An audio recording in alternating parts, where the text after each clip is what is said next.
జగన్మోహన్ రెడ్డి గారికి చాలా కష్టకాలం. ఎందుకంటే 2024 ముందు నుంచి కూడా ఆయనకు మొదలైపోయింది. కానీ ఆయన గమనించుకోలేకపోయాడు. 2023 నుంచి కూడా చాలా సంస్థలు హెచ్చరించినాయి.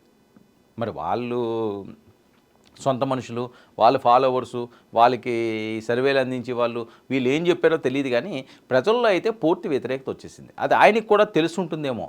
ఇప్పుడు యుద్ధంలోకి దిగిన తర్వాత వెనక్కి వచ్చే పరిస్థితి ఉండదు. చావోరేవో అక్కడే తేల్చుకోవాలి. మరి ఆ రకంగానే 24 ఎన్నికలు ఆయన తేల్చుకున్నారు. ఫలితం ఏమొచ్చింది? 11 సీట్లకి ఫలితం అయిపోయారు. ఎంత ఇబ్బందికర పరిస్థితులు. 151 సీట్లు ఉన్న వ్యక్తి 11 సీట్లకు వచ్చేసారు. నన్ను చూసి ఓటేస్తారు, జగన్ని చూసి నమ్ముతారు, జగన్ మాట అంటేనే శాసనం అని చెప్పి మాట్లాడారు.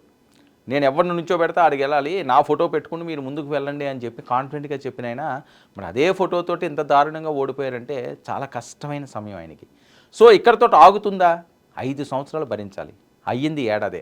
ఇప్పుడున్న పరిస్థితుల్లో జగన్ దూకుడుకు బ్రేక్ పడుతుంది అని. ఎందుకు బ్రేక్ పడుతుంది? వైసీపీ కీలక నేతలు గుడ్ బై చెప్పేస్తున్నారు, బై బై జగన్ అంటున్నారని జరుగుతున్న ప్రచారం. మరి ఆయనకి ఇన్సైడ్గా ఏమున్నదన్నా చూసుకోవాలి. చాలామంది వెళ్ళిపోయారు కూడా. ఇక కూటమి ఏడాది పాలనలో వ్యతిరేకత పెరిగిందన్న సర్వేలతో జగన్ దూకుడు పెంచారు. మరి ఆ దూకుడు ఎటువైపు వెళ్తుంది, ఏ రకంగా వెళ్తుంది అనే అంశం పక్కన పెడితే మరొక కీలకమైన అంశం ఏంటంటే కొన్ని అనాలోచిత నిర్ణయాలతో జగన్ తన గోతుని తానే తవ్వుకుంటున్నట్లు సొంత పార్టీ నేతలే పెదవి విరుస్తున్నారు. ఇది వాళ్ళకి కూడా తెలుసు, పైకి చెప్పపోయినప్పటికీ కూడా. కొన్ని అంశాల మీద ఎందుకు వెళ్ళాలి, కొన్ని అంశాల మీద ఎందుకు ప్రోత్సహించాలి? 4 సంవత్సరాల వరకు ఇంకా ఎన్నికలు రావు. 4 సంవత్సరాల టైం ఉంది. ఈ 4 సంవత్సరాలు అధికార పార్టీ కూటమి ప్రభుత్వం ఏం తప్పులు చేస్తున్నదో ఆ తప్పుల మీద ప్రజలకు అనుగుణంగా వాళ్ళ గొంతుకై మీరు ఎప్పుడైతే నిలబడతారో అప్పుడు మీకు సక్సెస్ వస్తుంది. అనవసరమైన దాటికి కక్ష సాధింపులతో వేరే రకంగానో వెళ్ళడం వల్ల కలిసి వచ్చేది ఏమీ లేదు. అసెంబ్లీకి జగన్మోహన్ రెడ్డి గారు వెళ్ళకపోవడం అన్నది పెద్ద తప్పు. చాలామంది మాట్లాడుతున్నారు. మేము సర్వే పోల్ కూడా నిర్వహించాం మా డిబేట్లు వాటిలోని. చాలామంది వ్యతిరేకిస్తున్నారు. 80% మంది అండి. ఆయన అసెంబ్లీకి వెళ్ళాలి, గొంతు విప్పాలి, ఎదుర్కోవాలి. నిజంగా ఆయన్ని అసెంబ్లీలో అవమానిస్తే, వాళ్ళు పార్టీ శ్రేణులను అవమానిస్తే జగన్మోహన్ రెడ్డి గారికి అది ప్లస్ అయినట్టే. ఆ రకంగా ఆయన ఏమైనా కించపరిచి గతంలో జరిగినట్టుగా అసెంబ్లీలు రచ్చరచ్చగా మారి ఎక్కడికో వెళ్ళిపోయి జిగుప్సాకరంగా మారే పరిస్థితికి కానీ వస్తే అది జగన్మోహన్ రెడ్డి గారికి ప్లస్ అవుతుంది. వాళ్ళు పోయి వాళ్ళతో ఒక్కున్నట్టు అవుతుంది. కానీ ఇప్పుడు ఆ పరిస్థితి లేదు అని. ఇక అమరావతిపై సొంత మీడియాతో పాటుగా సోషల్ మీడియాలోని కూడా వాళ్ళు తరచూ అక్సెస్ వెళ్ళగట్టడం అన్నది చాలా వ్యతిరేకత వచ్చింది. 3 రాజధానులని నినాదంతో వెళ్ళారు జగన్మోహన్ రెడ్డి గారు. మీరు ఆలోచించాల్సింది. అవన్నీ పక్కన పెట్టండి. 3 రాజధానులు అనే అంశం మీద వెళ్ళింది. ఏమైంది? అన్ని ప్రాంతాల్లో మీకు వ్యతిరేకత వచ్చింది కదా. రాయలసీమలో మీకు ప్లస్ వచ్చిందా? లేదే. అమరావతి ప్రాంతంలో రాజధాని ఉన్న ప్రాంతంలో ప్లస్ అయిందా? లేదే. ఉత్తరాంధ్ర ప్రాంతంలో వైజాగ్ రాజధాని అన్నారు, మీరు అక్కడికి వెళ్ళి పాలిస్తామన్నారు, లేదే. అంటే ప్రజల తీర్పు ఈ రకంగానే ఉంటుంది. వాళ్ళు కోరుకోవటం లేదండి. 8 రాజధానులు, 10 రాజకీయాల్లో 3 రాజధానులు ఎందుకు? ఒక రాజధాని చాలు కదా రాష్ట్రానికి. అన్ని అవసరమే ఉంది. మీరు అభివృద్ధి చేయాలనుకుంటే మిగతా ప్రాంతాలన్నీ కూడా ఈ నాయకులు అభివృద్ధి చేయండి. ఈరోజు చంద్రబాబు నాయుడు గారు చేసినా, రేపు లోకేష్ గారు చేసినా, ఎల్లుండి పవన్ కళ్యాణ్ గారు చేసినా, లేకపోతే జగన్మోహన్ రెడ్డి గారు మళ్ళీ వచ్చి పాలించినని మిగతా జిల్లాలన్నీ చేయండి. ఒక విశాఖపట్నమో, తిరుపతో, బెజవాడో, కర్నూలో కాదు మీరు చేయాల్సింది. అన్ని జిల్లాలు చేయాలి, అన్ని నియోజకవర్గాలు చేయాలి. అది కదా పాలన అంటేని. అంటే కానీ మీరున్న ఆ సరౌండింగ్స్లో అద్భుతమైన రోడ్లుండి, మీరున్న సరౌండింగ్స్లో మంచి బంగళాలుండి ఇది చేస్తుంటేనే అభివృద్ధా? కాదు కదా. రాష్ట్రంలో ఉన్న అన్ని ప్రాంతాల్లో, అన్ని మారుమూల ప్రాంతాల్లో, అన్ని ఏజెన్సీ ప్రాంతాల్లో అందరూ మీకు ఓటేస్తేనే కదా ఈరోజు మీరు గెలిచారు. ఎందుకు మీరు ఇక్కడికే పరిమితం అవుతారు? ఒక ప్రాంతానికో, లేకపోతే ఒక జిల్లాకో, ఒక నియోజకవర్గానికోని. విశాలమైన రాష్ట్రం అండి. అన్ని వైపులు చూడండి, అందం ఏంటో తెలిసి వస్తుంది. ఇక తల్లికి వందనం నిధులపై కూడా అదే తీరు. పేదలకు అండగా నిలవకుండా స్కాములు అంటూ తీవ్ర ఆరోపణలు. ఇక లోకేష్ సవాల్ విసిరితే పార్టీ నేతలంతా సైలెంట్. అంటే వైసీపీ ఎలాంటి పరిస్థితుల్లోకి వెళ్ళిపోతున్నదంటే లోకేష్ గారు సవాల్ విసిరినప్పుడు ఆ సవాల్ స్వీకరించాలి కదా. ఎవరు స్వీకరిస్తున్నారు? ఏదో ఒకరిద్దరు వచ్చి మాట్లాడడం కాదు, ఒక హైప్ క్రియేట్ చేయాలి, ఒక హీట్ పుట్టించాలి రాజకీయాల్లోని. అప్పుడే అటెన్షన్ పెరుగుతుంది. ప్రజల అటెన్షన్ అంతా కూడా పార్టీ మీద పడాలి, ఆ పార్టీ నాయకుడి మీద పడాలి. పవన్ కళ్యాణ్ ఈరోజు 21కి 21 100% సక్సెస్ అవడానికి కారణం అదే. అందరినీ అటెన్షన్ అంతా కూడా పవన్ కళ్యాణ్ వైపు తిప్పారు ఎన్నికల ముందు. పవన్ కళ్యాణ్ వస్తుంది ఏంట్రా బాబు, జనాలు అలా వచ్చేస్తున్నారు, ఆ వారాహి ఏంటి చెప్పు తీసేస్తున్నాడు, పీకలు పిసికేస్తానంటున్నాడు, కడ్రాయిలతో పరిగెట్టిస్తానంటున్నాడు, రోడ్లు ఏమో సొంతంగా ఆయన ఖర్చుతో వేసేస్తున్నాడు, కౌలు అంటే ఆయన వాళ్ళందరినీ అటెన్షన్ తీసుకురాగలిగాడు కదా ఆయన వైపు, జనసేన పార్టీ వైపు చూసేలా చేశాడు కదా, పవన్ కళ్యాణ్ వైపు చూపించుకునేలా చేశాడు కదా. అది కదా సక్సెస్ ఎక్కడి నుంచి వస్తుంది? ఖాళీగా ఉంటే సక్సెస్ రాదు కదా, చీటికో మాటుకో వచ్చిపోయేలా ఉంటే సక్సెస్ రాదు కదా.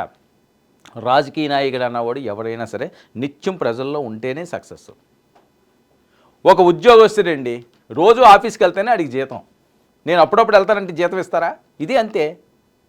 నేను అప్పుడప్పుడు వస్తానంటే ఓట్లేరు, నువ్వు నిత్యం వాళ్ళతో ఉండు, నిన్ను ఖచ్చితంగా గుండెల్లోకి హత్తుకుంటారు, నిన్ను అందలం అంకిస్తారు, నీ కుర్చీ వేస్తారు, ఉన్నత స్థాయిలో నిన్ను కూర్చోబెడతారు.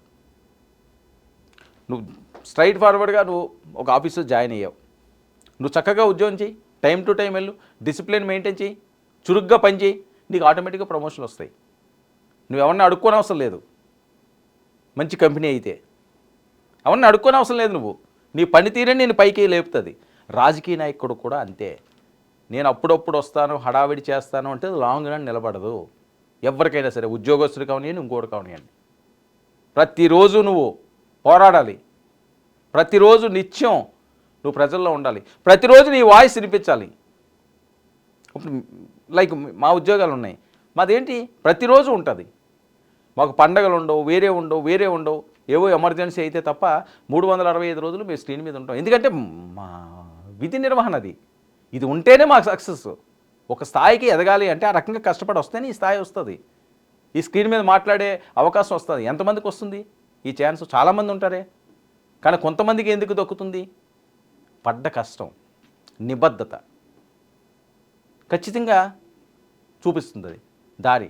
ఈ ఫీల్డ్ అని కాదండి, ఏ ఫీల్డ్ అన్నా అంతే. రాజకీయ నాయకులకి ఇంకా, ఎందుకంటే ప్రజలతో ముడిపడిన అంశం అది. ఖచ్చితంగా కొన్ని లక్షల మంది మీ వైపు ఫోకస్ చేస్తుంటారు. మీ ఎమ్మెల్యే ఎలా ఉంటున్నాడు, మా ఎమ్మెల్యే ఏం చేస్తున్నాడు, మా ఎమ్మెల్యే మంచోడా చెడ్డోడా, మా ఎమ్మెల్యే మనకేం చేస్తున్నాడు, మా ఎమ్మెల్యే జాగ్రత్తగా నియోజకవర్గాన్ని కాపాడుతున్నాడా అని. అలాంటిది మరి మీరు నిత్యం లేకపోతే ఏదో చేస్తామంటే అయ్యే పరిస్థితి కాదు. ఇక వైసీపీ హయాంలో కొందరు నేతలు రెచ్చిపోయి చేసిన అరాచకాలను మరిచిపోలేని జనం ఇప్పటికీ కూడా మర్చిపోవట్లేదు. నియోజకవర్గాలు సామంతరాజుల్లా పాలించి నియంత్రణను మరపించేలాగా కొంతమంది వైసీపీ నేతలు గతంలో చేసినవన్నీ కూడా ఇప్పటికీ గింగిర్లు తిరుగుతుంటాయి రాష్ట్రం నడుమూల నుంచి. ఇక వైసీపీ నేతల అరాచకాలను పట్టించుకొని జగన్మోహన్ రెడ్డి గారు ఎవరు ఏ తప్పు చేసినా సరే ఇప్పుడు కూటమి చేసే పరిస్థితి ఏంటి? చంద్రబాబు నాయుడు గారు అవనియండి, పవన్ కళ్యాణ్ గారు అవనియండి, ఎవరన్నా తప్పు చేస్తే ముందు యాక్షన్ అంటున్నారు, తర్వాత అన్నది చూసుకోవచ్చు. అంటే ఏదో జరుగుతుందిరా, అమ్మో వీళ్ళకి ఆ నిబద్ధత ఉందిరా, తప్పు చేసినట్టు వెంటనే అవుతున్నదంటే ఇంకోటి తప్పు చేయడు. కొడాలి నాని అవనియండి, లేకపోతే రోజా గారు అవనియండి, పేరు గారు అవనియండి, లేకపోతే ఇంకో రావనియండి, నందిగాం సురేష్, లేకపోతే జోగి రమేష్, ఎలాంటి తిట్లు ఏం చేసేవారు వాళ్ళు? అసలు మామూలుగా రెచ్చిపోయేవారా? అమ్మ ఆలి అమ్మనాభూతులు కదా, మైకు ముందుకు వచ్చారంటే చెవులు మూసుకోవాలి. అది ఈయనకి శాపంగా మారింది అనడానికి ఎటువంటి అనుమానం లేదు. ప్రజలు అనుకున్నది నేను చెప్తున్నాను. జగన్ వ్యవహార శైలి వల్లే పార్టీకి మళ్ళీ డ్యామేజ్. ఈయన ఆ రకంగా ఆ రోజు చేయకపోవడం వల్లే ఇబ్బంది అయింది, అది ఆయనకి పుట్టుముంచిందని. ఎన్నికల్లో మూల్యానికి మొత్తం బాధ్యత జగన్దేనంటూ చాలామంది విశ్లేషణలు చేశారండి. ఆయనకి నచ్చినా నచ్చకపోయినా ఆ రోజు మీరు కట్టడి చేస్తే ఈరోజు మీకు ఆ పరిస్థితి ఉండకపోను, మీరే చేసుకోలేకపోయారు. మరి ఏడాదిలోనే కూటమికి వ్యతిరేకత పెరిగినా జనంలో అసంతృప్తిని ఎగదోయడంలో పార్టీ నేతల ఫెయిల్ అని చెప్పి మరికొంతమంది విశ్లేషకులు ఉన్నారు. అయితే అధికారం ఉన్నప్పుడు రెచ్చిపోయిన వైసీపీ నేతలు ప్రతిపక్షంలోకి మారాక జనానికి మొహం చాటేస్తున్న నేతలు. ఎందుకు మొహం చాటేస్తున్నారు? స్థానిక సంస్థలు దగ్గర పడుతున్న తరుణంలో ఇప్పుడు అదే తీరులో నేతలు వైసీపీ నేతలను నమ్ముకుంటే మునిగిపోతామంటూ వాళ్ళే డైరెక్ట్గా మాట్లాడుతున్నారు. కొంతమంది స్థానిక నేతలు ఆ ముఖ్య నేతలు ఎవరైతే ఉన్నారో వాళ్ళని కానీ నమ్ముకున్నామంటే మొత్తం మునిగిపోతాం, జగన్మోహన్ రెడ్డి గారి దాకా చాలా వెళ్ళవు, వెళ్ళినా ఆయన సీరియస్గా డిసిషన్ తీసుకుంటారో తీసుకోరో తెలియదు, ఇప్పుడు అక్కడ తంతంత ఆ రకంగానే సాగుతుంది, ఇలాంటి టైంలో మనం కానీ ఇక్కడ ఉన్నామంటే మన పని అయిపోయినట్టే, మన రాజకీయ భవిష్యత్తు శూన్యం అయిపోతుంది. అందుకని తమ దారి తాము చూసుకునే పనిలో వైసీపీ కేడర్ పడింది. ఇది జగన్మోహన్ రెడ్డి గారికి చాలా ఇబ్బందికర పరిస్థితి. ఇప్పటికే వైసీపీ గుడ్ బై చెప్పిన వాళ్ళు చాలామంది నేతలు ఉన్నారు. ఈ ఘోర పరాజయం తర్వాత కూడా వెంటనే పార్టీ మారిన పలువురు నేతలు మనం చూసాం గతంలో. ఇక కూటమి పార్టీలో చేరడానికి ఏడాదిగా మరికొంతమంది ప్రయత్నాలు చేస్తున్నారు. ఇక అవకాశం వచ్చిన వాళ్ళంతా ఒక్కొక్కరుగా పార్టీ వీడిపోతున్నారు. మరొక వైపు అవకాశం ఇస్తే కూటమి పార్టీలోకి క్యూ కట్టడానికి సిద్ధంగా చాలామంది వైసీపీ శ్రేణులు ఉన్నాయంటూ వాళ్ళు ప్రచారాలు చేస్తున్నారు. ఇక తీరు మార్చుకొని వైఖరి వల్లే ప్రజల్లో వైసీపీపై మరింత వ్యతిరేకత. ఏడాది పాలనలో వాళ్ళు తీరు మార్చుకోవాల్సిన అవసరం ఉంది, మరి మార్చుకోలేదు. మార్చుకోకపోతే ఏం చేస్తారు? ఏం చేయాలి? అది కాకుండా అమరావతిపై మళ్ళీ అక్కసు వెళ్ళగక్కడానికి తోడు మహిళల పట్ల మీడియాలో అనుచిత వ్యాఖ్యలపై కూడా వ్యతిరేకత వచ్చింది. ఈ ఏడాది పాలనలో వాళ్ళకి ఎంతైతే వ్యతిరేకత వస్తున్నదో, ఎంతైతే వాళ్ళు ఇబ్బంది పడుతున్నారో కూటమి, ఈ ఒక్క దెబ్బతో అదంతా పోయింది. మళ్ళీ ఏదో జరుగుతుందని చెప్పి ప్రజల్లో పెద్ద వ్యతిరేకత వచ్చింది. వీళ్ళు మార్పు లేదు, అప్పుడు అలాగ ఉన్నారు, ఇప్పుడు ఎలా ఉన్నారు. ఇక మహిళల పట్ల మీడియాలో ఈ అనుచిత వ్యాఖ్యలు అనే అంశం అన్నది చాలా ఇబ్బందికరంగా ఈరోజు వైఎస్ఆర్సీపీకి ఎఫెక్ట్ అవుతుంది. అంతేకాకుండా జగన్మోహన్ రెడ్డి గారికి కూడా ఇందులో ఎఫెక్ట్ అవుతుంది. జగన్మోహన్ రెడ్డి గారికి డైరెక్ట్గా భారతీయ గారినే ఇందులో లాగుతున్నారు కదా. భారతీయ గారికి క్షమాపణలు చెప్పాలంటున్నారు. మీరు మహిళలు కదా, మీరు క్షమాపణలు చెప్పండి అంటున్నారు. ఇక రాష్ట్ర వ్యాప్తంగా మహిళా లోకల్లో తీవ్ర వ్యతిరేకత వచ్చినట్లుగా జరుగుతున్న ప్రచారం పెద్ద ఎత్తున. అమరావతి రైతులు ఉద్యమం చేస్తే ఏ రకంగా చేస్తారో వేరే చెప్పాల్సిన అవసరం లేదు. వాళ్ళు రోడ్డు ఎక్కారు అంటే సంవత్సరాలు కూడా ఆగరు. అలాంటి పరిస్థితుల్లో పూర్తిగా వైఎస్ఆర్సీపీని ఎండగడుతూ వాళ్ళు చేస్తున్న ఆందోళన. ఇక వరుస అరెస్టులు అవుతున్న జగన్మోహన్ రెడ్డి గారి సొంత సన్నిహితులు, ఇక అధికారంలో ఉన్నప్పుడు ఇష్టారాజ్యంగా వ్యవహరించి జైలు బాట పడుతున్న జగన్ టీం. మరొక వైపు జగన్ టీం వైఖరి మారకపోవడంతో కొనసాగుతున్న కేసుల పరంపర. వైసీపీని భారీగా డ్యామేజ్ చేసిన లోకేష్ వరుస సవాళ్ళు. ఏదైతే అవనియండి, లోకేష్ రంగంలో దిగుతున్నాడు, సవాల్ దమ్ముందా అంటున్నాడు. లోకేష్ సవాళ్ళకు కౌంటర్లు ఇవ్వలేక చేతులు ఎత్తేసిన వైసీపీ కీలక నేతలు అని చెప్పి జరుగుతున్న ప్రచారం. ఇక విశాఖలో అర్పా భూ కేటాయింపులపై లోకేష్ సవాల్ విసిరితే స్పందించిన వైసీపీ నేతలు. ఎందుకు స్పందించలేకపోయారు? ఉత్సవ భూములకు సంబంధించి రండి అన్నారు, ఏది ఎక్కడా లేదు. అది రూపాయి అన్నారు, ఇంకోటి అన్నారు, ఇంకోటి. ఇక తాజాగా తల్లికి వందనం పథకంపై ఆరోపణలు. దమ్ముంటే నిరూపించాలని లోకేష్ మళ్ళీ సవాల్ విసిరాడు. సవాలు చేస్తే సౌండ్ ఆఫ్ అని ఎద్దుబా చేసిన లోకేష్. మేము సవాల్ చేస్తుంటే మీరు సౌండ్ ఆఫ్ అయిపోతున్నది, ఎక్కడున్నారు రండి స్వామి అని అతను చెలరేగిపోతుంటే ఎందుకు సమాధానాలు ఇవ్వలేకపోతున్నారు? ఇదంతా కూడా వైఎస్ఆర్సీపీ కొంప ముంచే పనిలో భాగమైపోయింది.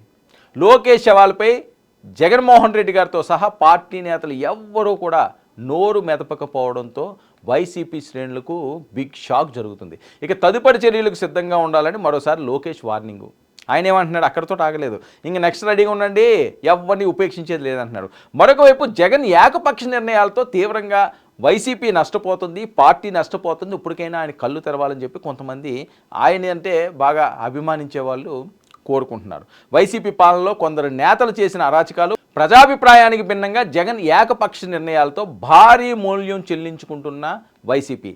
ఇక మరొక వైపు గత సార్వత్రిక ఎన్నికల్లో రాష్ట్రంలోనే పెద్దదైన ఉమ్మడి గోదావరి జిల్లాలతో సహా వివిధ జిల్లాల్లో తుడిచిపెట్టుకుపోయేలా తీర్పిచ్చిన జనం. జగన్పై వ్యతిరేకత పెంచుతున్న ఏకపక్ష కామెంట్లు, నేనున్నాను, నేను చూశాను, నేను చేస్తానంటూ జగన్ మాటలు చేతలను 5 ఏళ్ళు జనాలు చూశారు.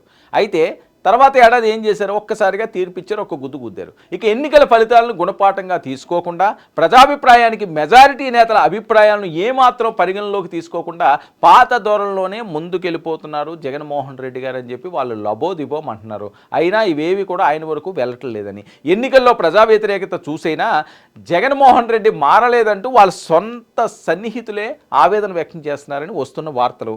ఇంకా పార్టీలో ఉంటే మునిగిపోతామంటూ వాళ్ళు తీవ్ర ఆవేదన వ్యక్తం చేస్తున్నారు. ఏ రకంగా పక్కదారి పట్టాలని చూస్తున్నారు. మరొక కీలకమైన అంశం ఏంటంటే టీచర్స్, పట్టభద్రుల ఎమ్మెల్సీ ఎన్నికల్లోనూ పత్తాలేని వైసీపీ నేతలు. వాళ్ళు ఎక్కడ కూడా పత్తాలేని పరిస్థితి, వాళ్ళకి సపోర్ట్ చేయటం లేదు, గెలిపించుకునే ఆలోచన లేదు. పార్టీ నేతల తీరుతో కార్యకర్తలు పూర్తి డేగాలు పడిపోతున్నారు, డేలాలోకి వెళ్ళిపోతున్నారు. వైసీపీ గుప్పెట్లో నుంచి వరుసపెట్టి చేజారిపోతున్న స్థానిక సంస్థలు మనం చూసాం. వరుసపెట్టి చేజారిపోతున్నాయి. మున్సిపాలిటీలో అవనివ్వండి, కార్పొరేషన్లో అవనివ్వండి, జడ్పీల్లోనూ కూడా చేజారిన వైసీపీ శిబిరాలన్నీ కూడా, ఆ పీఠాలన్నీ కూడా కూటమి వశం ఒకటొకటే అయిపోతున్నది. అంటే చాలా ఇబ్బందికర పరిస్థితిలో ఉన్నది. ఇప్పటికీ కూడా వైసీపీ అధ్యక్షుడు జగన్మోహన్ రెడ్డి గారు ఇతర నేతలు తమ వ్యవహార శైలి మార్చుకోవడం లేదని కూటమి పార్టీలో చేరిపోతున్న స్థానిక నేతలు చెప్తున్నారు. అంతేకాకుండా అనేక మంది కూటమి పార్టీల వైపు చూస్తున్న పరిస్థితిని మనం నిత్యం చూస్తూనే ఉంటాం. ఇటీవల పార్టీ నేతలకు చంద్రబాబు ఒక వర్తమానం పంపించారు. వైసీపీ నుంచి వచ్చేవారిని ఇష్టారాజ్యంగా పార్టీలోకి తీసుకోవద్దని ముందుగా తనతో పాటు పార్టీ అధిష్టానానికి సమాచారం ఇచ్చి మాత్రమే ఆమోదం పొందితే తర్వాత చేర్చుకోవాలని చంద్రబాబే ఆదేశం ఇచ్చారు. అంటే వైసీపీ వాళ్ళు కూడా డోర్లు క్లోజ్ అవుతున్నాయి, అవసరం లేదనుకుంటున్నారు. ఎందుకంటే ఆ వ్యతిరేకత అంతా తీసుకొచ్చి వీళ్ళని ఎత్తున పెట్టుకుంటే వీళ్ళు మూట కట్టుకుంటే ఏమవుతుంది, రేపు ఆ పరిస్థితి ఇది వస్తుందని చెప్పి ఇప్పటికే భయపడిపోతున్నారు. ఇక కూటమి పార్టీలో చేరడానికి వైసీపీ నేతల యత్నాలకు బ్రేక్ పడినట్లయింది. గోదావరి జిల్లాలో కూటమి పార్టీలోకి అనేక మంది నేతల క్యూ కడతారు, ముఖ్యంగా జనసేనలోకి వెళ్ళడానికి. అక్రమాలకు పాల్పడి ప్రజల్లో చెడ్డపేరు తెచ్చుకున్న వాళ్ళని చేర్చుకోవడానికి ఇష్టపడని తెలుగుదేశం పార్టీ నేతలు, జనసేన కూడా అదే పరిస్థితిలో ఉన్నది. అయితే వచ్చే ఏడాది వరకు స్థానిక సంస్థల ఎన్నికల గడువు 4 ఏళ్లు పూర్తవడంతో వైసీపీ శ్రేణుల్లో భగ్గుమన్న అసహనం. ఇక మున్సిపల్ చైర్మన్లు, జడ్పీ చైర్మన్లు అవిశ్వాస తీర్మానాలు ఉన్నాయి. రోజుకోటి కొనసాగుతూనే ఉన్నది. ఇంక తీరు మార్చుకొని నేతలను దించేసి కొత్త నేతలని పట్టం కట్టేస్తున్నారు. రాజకీయాల్లో ఏది కూడా శాశ్వతంగా ఉండదండి, అన్ని అశాశ్వతాలు. ఎప్పటికప్పుడు చట్టం తన పని తాను చేసుకుపోతున్నట్లుగా ఇవి అలా చేసుకెళ్ళిపోతుంటాయి. అయితే వైసీపీలో మిగిలిన నేతలంతా వస్తామంటున్న గ్రీన్ సిగ్నల్ మాత్రం ఎట్టి పరిస్థితుల్లోనూ తెలుగుదేశం పార్టీ కానీ జనసేన కానీ ఇవ్వట్లేదు. నేతల చరిత్రను పరిశీలించిన తర్వాత మాత్రమే జనసేన, బీజేపీ, తెలుగుదేశం పార్టీ తీసుకోవాలని నిర్ణయించుకుందట. మరి ఈ పరిస్థితుల్లో జగన్ను నమ్ముకుంటే మునిగిపోతామంటూ తమ రాజకీయ భవిష్యత్తు కోసం కూటమి పార్టీల్లోకి క్యూ కట్టడానికి రెడీగా చాలామంది వైఎస్ఆర్సీపీ నేతలు ఉన్నారు. ఇక ఏడాదైనా వైసీపీలో అవే తప్పిదాలు, వైసీపీ అగ్రనేతలు తీరు మారకపోవడం, తమ దారి తాము చూసుకుపోవడం బెటర్ అని వాళ్ళు పూర్తిగా నిర్ణయించుకున్నారట. కూటమిని ప్రసన్నం చేసుకోవడం కోసం వైసీపీ శ్రేణులు బిజీగా వాళ్ళకి తెలిసిన వాళ్ళు ఎవరైతే ఉన్నారో, వాళ్ళ చుట్టాలు ఉన్నారు, వాళ్ళ పట్టాలు ఉన్నారు, ఆ ప్రాంతంలో ఉన్నాడు, వాళ్ళు కులపస్తులు ఉన్నాడో దొరికినోడిని దొరికినట్టుగా వాళ్ళు కాళ్ళ ఎలా పట్టుకుంటారంటే బాబు ఇంకో 4 సంవత్సరాలు మా వల్ల కాదురా బాబు, ఏదైతే అయ్యింది మంచో చెడ్డ మేము వచ్చేస్తాము, చిన్నో చితకో ఏది ఉంటే అది ఇవ్వండి, మాకు గౌరవం ఇవ్వండి, మేమో చిన్న చితక పనులు చేసుకుంటాం, ఆ పనులకు మీరు పర్మిషన్ ఇవ్వండి, మేము వచ్చేస్తాం అంటున్నారు. సో ఈ నేపథ్యంలో జగన్మోహన్ రెడ్డి గారికి తన నమ్ముకున్న వాళ్ళే నట్టేట ముంచుతున్న పరిస్థితి. ఆయన కూడా తన గొయ్యి తనే తవ్వుకుంటున్నాడు. కొత్త వాళ్ళని తీసుకురొచ్చే పరిస్థితి ఉండట్లేదు. ఎవరైతే పార్టీకి నిబద్ధతతో పనిచేస్తారో, పార్టీ కోసం దేనికైనా సిద్ధపడతారో, అంటే తిట్లు వీటి కోసం నేను అంటలేదు, కష్టించి చేయడం కోసం, అలాంటి వాళ్ళు ఎవరైతే ఉన్నారో వాళ్ళని వల వేసి పట్టాలి, వాళ్ళకి నియోజకవర్గాలు అప్పచెప్పాలి. కూటమి నిజంగా తప్పులు చేస్తే ఆ తప్పుల మీద ఎండగట్టే వాళ్ళు ఉండాలి. ప్రజల్లో మన్నన పొందే విధంగా జగన్మోహన్ రెడ్డి గారు వెళ్తే ఆయన సేఫ్గా ఉంటారు 29కి. లేదు అంటే ఇప్పుడు బై చెప్పినట్టే రేపు ఇంకా పూర్తి స్థాయిలో ఆయన ముంతేసే విధంగా సర్వం ఆయన చుట్టూ సిద్ధమవుతున్న కోటరీ అని చెప్పి వస్తున్న వార్తల నేపథ్యం చాలామంది విశ్లేషిస్తున్న అంశాలు ఇవి.